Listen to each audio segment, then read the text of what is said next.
Have you ever wondered what would happen if those mecha model kit masters over at Bandai got themselves on a ridiculously iconic license like the Dark Knight himself? That, of course, is Hey, what is up? Today I'm taking a look at the figurized standard amplified Batman. Once again, this video right here would not have been possible without those awesome people over at Hobbylink Japan, so if you've got that unquenchable thirst for plastic model kits, link down there in the description.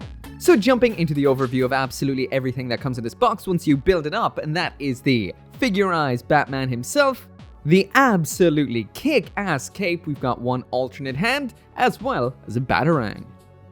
So it seems like Japanese model kit manufacturers are making all sorts of things these days, and Bandai are no different. They're really reaching towards different IPs and different licenses, and a Batman model kit with the amplified vibe is a really cool idea.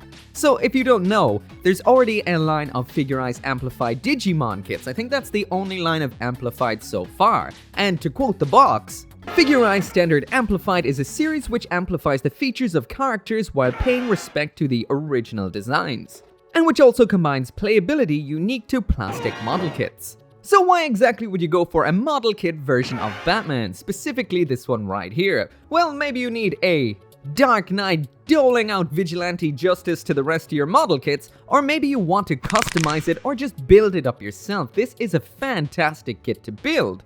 And honestly, I enjoyed this a whole lot more than I expected I would. As for a little bit of a gist about the build, this once again is quite similar to the Digimon amplified kits. The finished kit is very solid, has some nice articulation, and the build is quite simple. The plastic feels fantastic. I didn't do anything but cut this off the runner and assemble it. That is it. No bells, no whistles. This was a quick build and it turned out looking phenomenal. Everything holds together well, and this was an absolute joy to build. I was especially impressed by that cape. The cape actually features these plastic sheets cut into shapes, basically. You fold these down the middle and then they all just attach into the cape, and they give an effect I've never really seen before. I know we've gotten plastic pieces like this with some Digimon kits, but these, I don't know if it's just the way the black works, but it really diffuses light in a very unique kind of way that standard plastic on model kits doesn't really. It's also very lightweight, and just looks spectacular. Once again, very impressed by this kit right here. Anyway, let's talk about how it looks. So jumping right on into the aesthetics with that full 360 spin, and like I mentioned, this is exactly what it looks like out of box besides one thing. I did use one of Bandai's panel lining markers on the mouth section just to give the flesh a little bit more of a fleshy and detailed look so it stands out compared to the rest of the armor. Everything else is as it will look, built with just the basic essentials when it comes to tools. The plastics in here look fantastic. We've got a fairly matte, almost semi-gloss kind of gray on here. The black is very glossy. The white of the eyes is separated out from the rest. The flesh of the mouth, once again, is color accurate too, besides the lines I put on it. And there is some metallic gold in here, the kind of injection gold that doesn't really look the best. Again, I think it looks pretty cool on this particular model kit, but if you want some proper gold, you're going to want to paint it, and that will definitely elevate this to a ridiculous next level in just one step. Oh yeah, did I mention this looks so damn awesome? It almost looks like a mech. So details-wise, Batman right here looks ridiculous. Like I've already mentioned, Bandai have definitely added a kind of mechanized aspect to this. It almost looks like a giant robot besides the, well, the flesh mouth.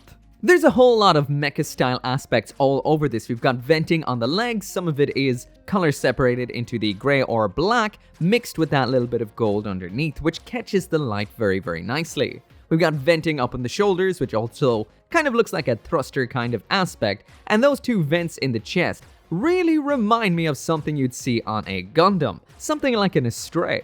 It's very interesting that they took some very Batman-related aspects and gave them a kind of mecha feel. The utility belt has basically become something akin to mecha's side-skirting armor. What they've done with the design of this kit is fantastic too. It even mentions it in the instructions that they tried to keep the seam lines to a minimum. And just in case you're jumping into this video and you're not necessarily a model kit person, a seam line is when two bits of plastic are stuck together and you get a big line up it like what you're seeing right here. A line where there wouldn't be a line in the design. Basically something left over from the model kit assembly that is not as nice as you'd like it to see, but they've covered it up in the front of the legs perfectly. In the chest, all the segmentation looks like it is meant to be that way, but we do have a couple of seam lines that are a little bit obvious, like in the bicep, and the one that I notice the most all of the time is the one up the side of the head. This is just a standard model kit kind of thing, but they are there. When it comes to nub marks, you've got one or two, but like I mentioned, I just cut this directly off the runner and that is it. So that is a testament to just how tiny and well hidden the nubs on this kit are. You can barely see any. This particular kit right here doesn't feature any stickers whatsoever, so all the color you see is cast in plastic.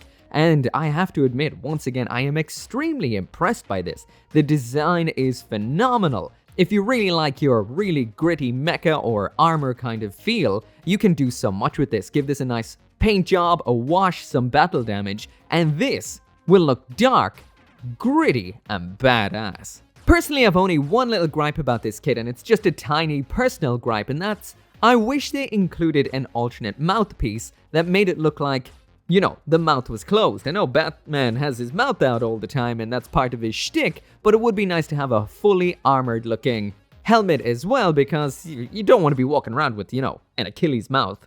So now moving on to some size comparisons. First off, there it is side by side with a standard high-grade Gunpla. I will mention that the Batman right here uses figure rise style joints, and actually, it uses a few of this particular runner right here. Now, this runner is called the Universal Joint, and it is from 2018. I'm not sure what figurized kit this is from. If anyone knows, let me know and I will pin it. This could be from an Ultraman, could be from anything. I'm not sure. I don't know. So let me know in the comments. So you can't use this with Gunpla parts straight out of the box, per se. Next up, there it is side by side with a standard size Master Grade Gundam model kit. So in and around the same height. And then finally, there it is side by side with a Digimon Figurize Amplified kit. So I guess they're in the same vein in a way. And in case any of those mean absolutely nothing to you, it comes in at around the 7-inch mark. So jumping right on back to the beginning of the review, and there's the 3 things we get with this kit when it comes to accessories, so let's check them all out. So the first thing that we've gotten here is an alternate hand. This is an alternate right hand. Swapping them out is simple enough. You just pop off the ball joint attachment hand like that, then pop on the other one just like so. So what this is a hand with 2 fingers and the thumb extended, ready to hold on to the only weapon that we get in this particular kit. And what that particular weapon is this here Batarang. This is an actual interesting design. It almost looks like it has a bit of a bat head with bat ears attached onto those, you know, bat wings. This Batarang right here has a groove on the bottom of one of the wings, and that is how you attach it. You just slide it in there just like so. It actually holds on quite well. And this works perfectly for all your about to toss that Batarang style poses. Now I will mention it would have been cool to have some other alternate hands in here, like a widespread dynamic one for that backhand right there. The constant fist with the hole in it all the time isn't the most dynamic looking. It would have been nice to have something a little bit more exaggerated. When it is not in use, it just goes on where that slot is in the chest, just on there like that. So this just has a little bit of a peg in the back, so it just pops on in just like so, simple as, and holds on perfectly. So no risk of that falling off. Actually, this whole thing is built like a brick shithouse. So the last accessory we have in here then is this absolutely phenomenal cape. This thing is incredible and does so much. So the first thing it does is stick right onto Batman's back.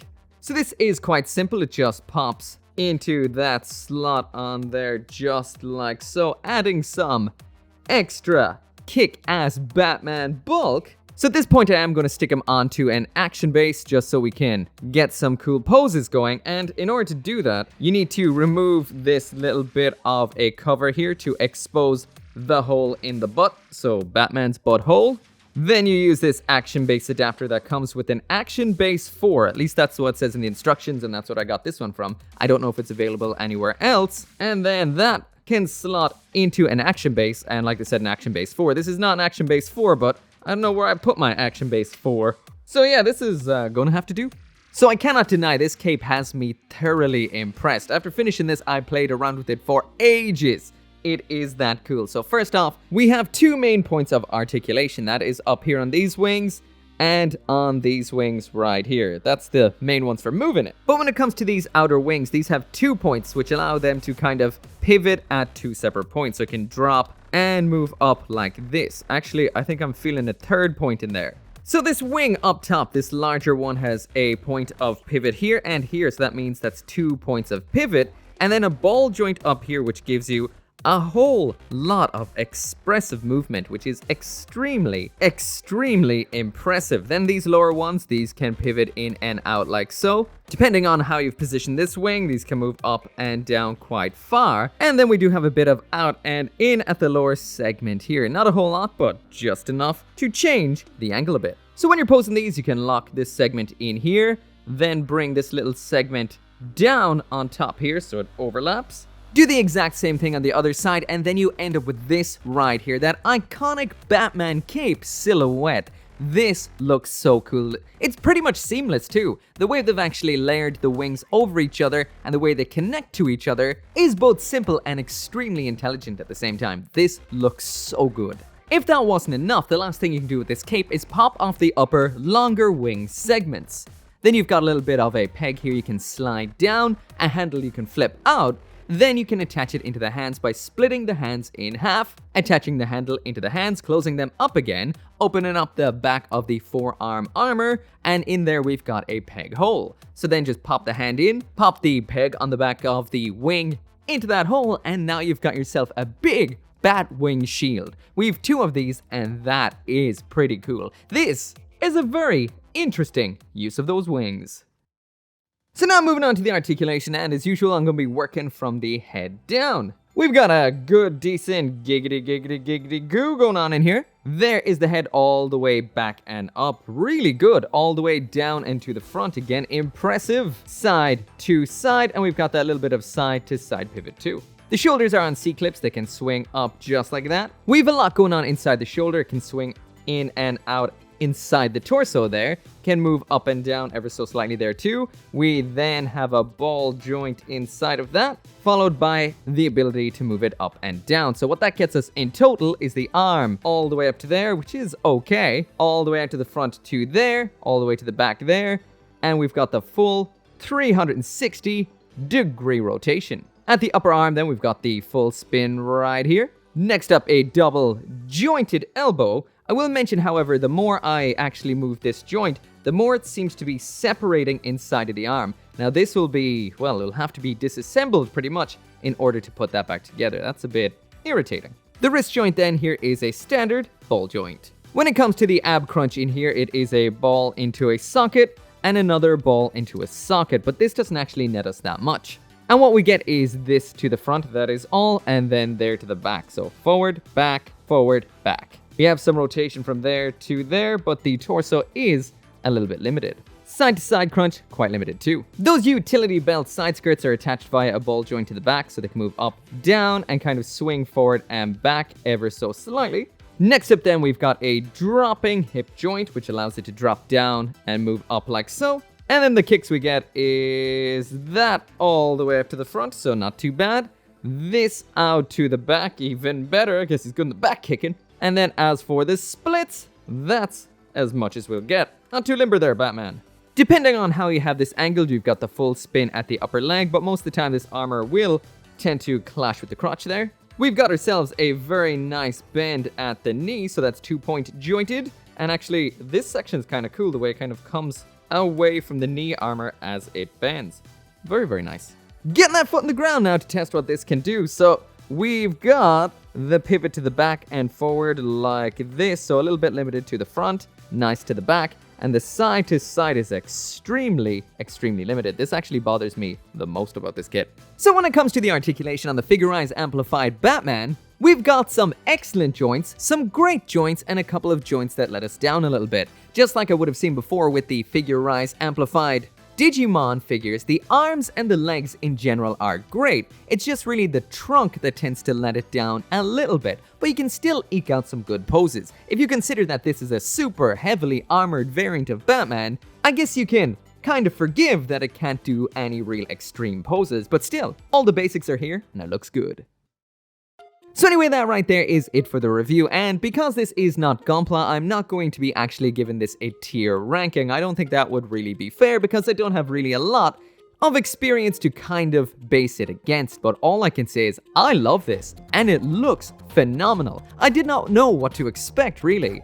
The rest of the figurized kits I've seen have been very nice, but none of them have been a, well, humanoid, human guy.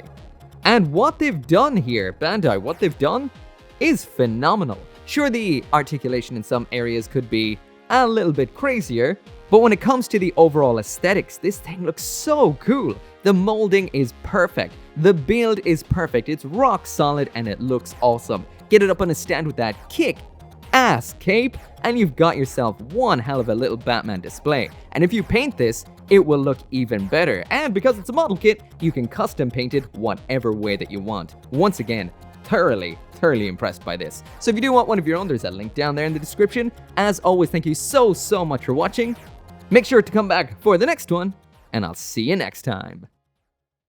Thank you so much to each and every one of you guys for watching these videos. Without you, this channel would not be possible. And my special thanks to those helping out over on the channel memberships and over on Patreon. So that includes Craig Jerry, Caleb Engelhardt, Sean T. Van Fawn, Global Frequency Studios, Lauren Seahack, Joseph Kuklunk, Mr. Winter, Forsetti, Joe, and Orgy 59061.